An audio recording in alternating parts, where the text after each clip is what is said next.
Hello বন্ধুরা, good morning. তো এখন বাজে প্রায় সকাল 5টা মতো। তো আমি উঠেছি প্রায় অনেকক্ষণ আগে, অনেকক্ষণ বলতে ঘন্টাখানিক হয়ে গেছে।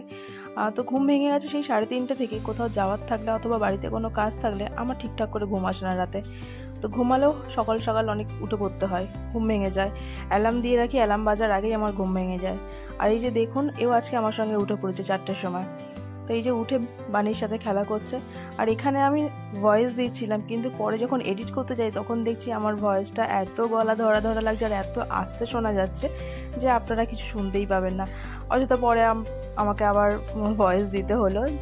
তো যাই হোক, ঘড়ির কাঁটা এগিয়ে যাচ্ছে। তো এবার আমি চলে যাই ঠাকুর ঘরের দিকে।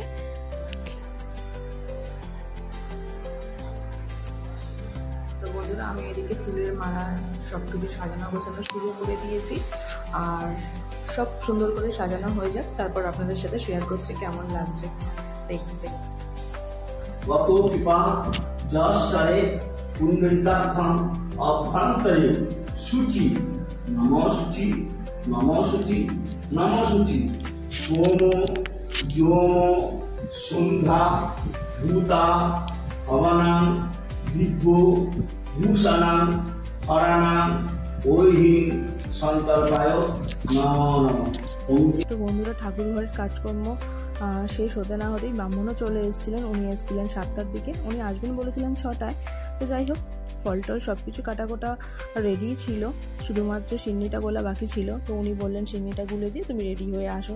তো আমি রেডি হয়ে এসে পুজোতে বসে গেছিলাম। তো আজকে হচ্ছে আমার ক্যামেরাম্যান আমার ছোটো ননদ, ও আমার ভিডিও করে দিচ্ছিল আর পুরো ঠাকুরঘরটা ঘুরিয়ে ঘুরিয়ে ও দেখাচ্ছিল। তো আমার ঠাকুরঘরটা কেমন হয়েছে অবশ্যই কিন্তু জানাতে ভুলবেন না। আগে ঠাকুরঘর অনেক ছোট ছিল, ব্রাহ্মণ এসে বারবার বলতো যে বসতে অসুবিধা হচ্ছে, পুজো করতে অসুবিধা হচ্ছে, অনেক ছোট জায়গা। তো যাই হোক, এবার অনেকটা বড়, একটা বড় ঘরের মতো জায়গা নিয়ে আমার ঠাকুরঘরটা হয়েছে। তো আমার ঠাকুরঘর কেমন লাগলো অবশ্যই কিন্তু জানাবেন। আর যে দেয়ালে যে ফটোগুলো আপনারা দেখতে পাচ্ছেন টাইলসে, ওগুলো কিন্তু আমি গুগলস থেকে সার্চ করে ডাউনলোড করে সেগুলো মার্বেলের দোকানে পাঠিয়েছি। তো সেখান থেকে ভালো করে আনা হয়েছে।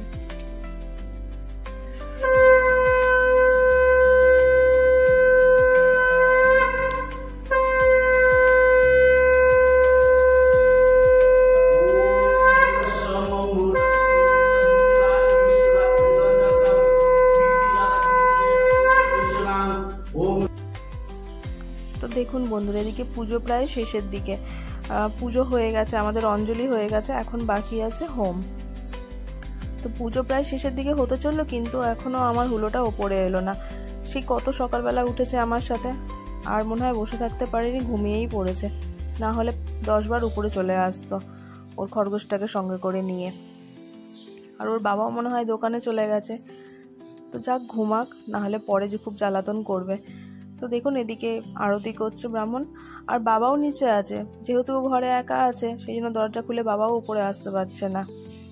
তো এদিকে হোমও শুরু হয়ে গেছে। একটু আরতির তাপ দেবো কি সে বাবু তো ওপরেই উঠলো না।